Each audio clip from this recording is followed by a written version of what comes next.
वहीं आगरा में धर्मांतरण के खुलासे का मामला सामने आया, जहां मीडिया के सामने आए दोनों बहनों के पिता। आपको बता दें कि पिता ने इस दौरान दोनों बेटियों के जाने का सच बताया है। 2021 में बड़ी बेटी का ब्रेन वॉश किया गया, पिता की तरफ से कहा गया, और ये पीड़ित पिता बेबस होकर, लाचार होकर मीडिया के समक्ष आया, जहां यह भी बताया कि बड़ी बेटी हिंदू धर्म का विरोध कर रही थी, हिंदू धर्म को खराब बताया करती थी, कश्मीर में धर्मांतरण के बाद निकाह तक की तैयारी की थी। साइमा नाम की युवती भी आगरा से लगातार पढ़ाई कर रही थी, जहां पढ़ाई के दौरान ही साइमा से मुलाकात हुई थी। साथ ही छोटी वाली बेटी बड़ी बहन के साथ रहती थी। तो ये तमाम वो चीजें हैं जो एक लाचार पिता ने बताई है मीडिया के समक्ष, जहां छोटी छोटी बेटी का भी ब्रेन वॉश यहां पर कर लिया गया, और उसके बाद बड़ी बेटी तक का जब ब्रेन वॉश किया गया था तो वो और कैसे क्या कर सकती है, उसी के तहत इस तरह की प्रक्रिया को ये लोग आगे बढ़ा रहे थे।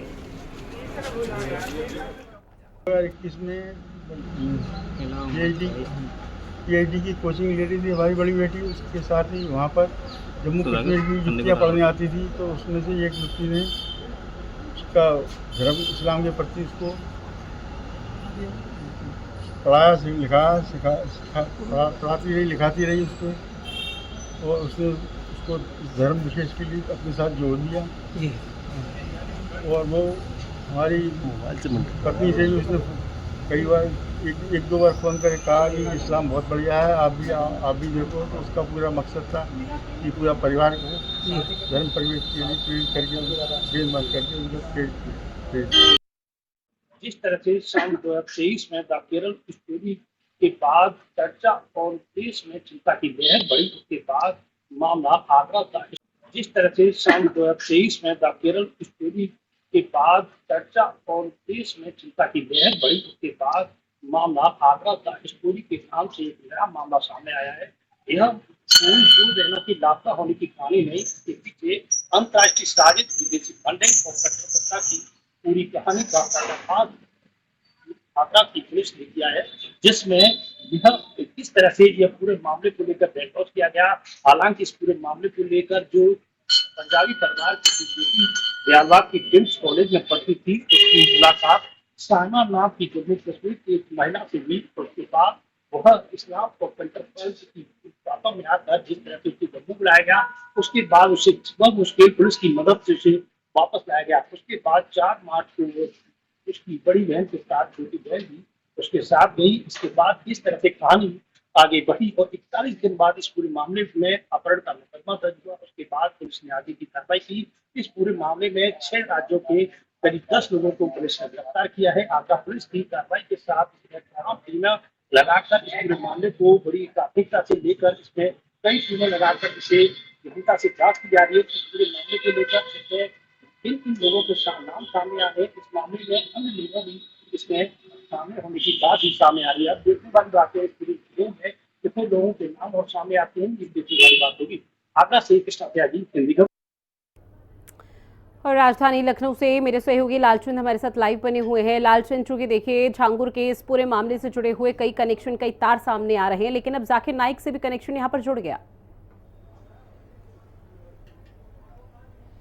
बिल्कुल, कहीं ना कहीं ये धर्मांतरण का जो खेल चल रहा था, इसका सिर्फ उत्तर प्रदेश में ही नेटवर्क झांगुर का नहीं था, तमाम राज्यों में फैला हुआ था, विदेशों में फैला हुआ था। और यही वजह है कि एक के बाद एक बड़े खुलासे हो रहे हैं। और अब जाकिर नाइक के साथ जो भगोड़ा है, जो एक कट्टरपंथी था, उसके साथ इसका कनेक्शन सामने निकल के सामने आया है। ये माना जा रहा है कि कहीं ना कहीं एक इस्लामिक राष्ट्र बनाने की लेकर जो काम कर रहा था झांगुर, उसमें कहीं ना कहीं इसकी संलिप्तता एक बड़ी भूमिका है। क्योंकि दक्षिण भारत से भी कई ऐसे राज्य हैं जो इसको फंडिंग कर रहे थे, मोटिंग फंडिंग कर रहे थे, उसको लेकर जहां एसटीएफ जांच कर रही है, एटीएस जांच कर रही है, तो वहीं यह भी देखने को मिल रहा है कि ईडी भी इस पूरे मामले की जांच कर रही है, किन किन बैंक खातों में कहां से पैसे आए हैं। क्योंकि अब तक की करोड़ों का खुलासा हो चुका है, तो करोड़ों संपत्तियों की जांच की जा रही है, तमाम संपत्ति सामने आई है। इसके साथ ही आप देखिए कि जिस तरीके से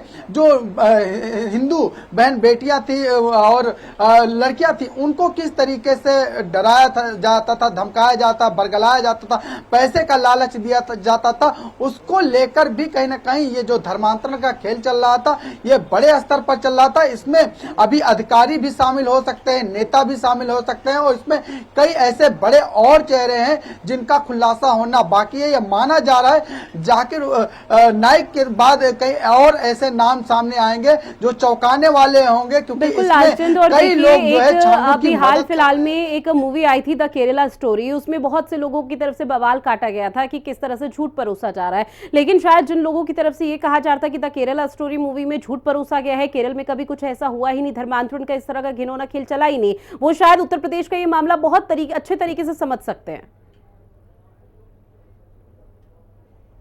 बिल्कुल, पूरी जिस तरीके से वो फिल्म आई थी उसको लेकर एकदम सटीक यहाँ पर दिखाई दे रहा, और यही वजह है कि देखिए जो तमाम पीड़िता है वो भी निकल के सामने आ रही है और वो बयां कर रही है कि किस तरीके से उनका धर्मांतरण कराया जा रहा था, किस तरीके से पाकिस्तान के भी तार जुड़े हुए हैं और सऊदी अरब से भी तार जुड़े हुए हैं। इसके साथ आप देखिए नेपाल से भी तार जुड़े हुए हैं, नेपाल से भी तमाम जो है फंडिंग की जा रही थी, मदद की जा रही थी। नेपाल से सटे जो जिले हैं वहां पर भी जो है तमाम चीजें जो है निकल के सामने है। वहां पर एसटीएफ, एटीएस और ईडी भी जांच करते हुए दिखाई दे रहे हैं, और मदरसे हैं, मदरसों में भी इस तरीके के जो है षड्यंत्र किए जा रहे थे।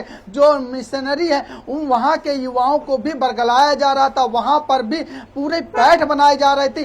ये भी बताया जा रहा है कि जो छांगुर है, जो जलालुद्दीन है, वो सिर्फ अपने ही समाज में नहीं, वो हर एक समाज में घुसकर जो है पूरी तरीके से जो है राज करना चाह रहा था, और यही वजह है कि उस पर विदेशी फंडिंग हो रही। तो उस विदेशी फंडिंग से तमाम जगहों पर अपनी पैठ बनाकर, अपना रुतबा बनाकर जो है तमाम धर्मांतरण करा रहा था, और जो इस्लामिक राष्ट्र बनाने को लेकर पूरी तैयारी यहाँ पर करता हुआ दिखाई दे रहा था। और यह माना जा रहा है कि अभी जांच चल रही है, एक के बाद एक और बड़े खुलासे होंगे, इसमें कई ऐसे नाम होंगे जो चौंकाने वाले होंगे। उनके बिल्कुल जाकिर नाइक का कनेक्शन यहाँ पर सामने आए तो निश्चित तौर पर और भी कई चौंकाने वाले खुलासे हो सकते हैं। बहरहाल जानकारी साझा की उसके लिए बहुत शुक्रिया लालचंद आपका। अब बात अगली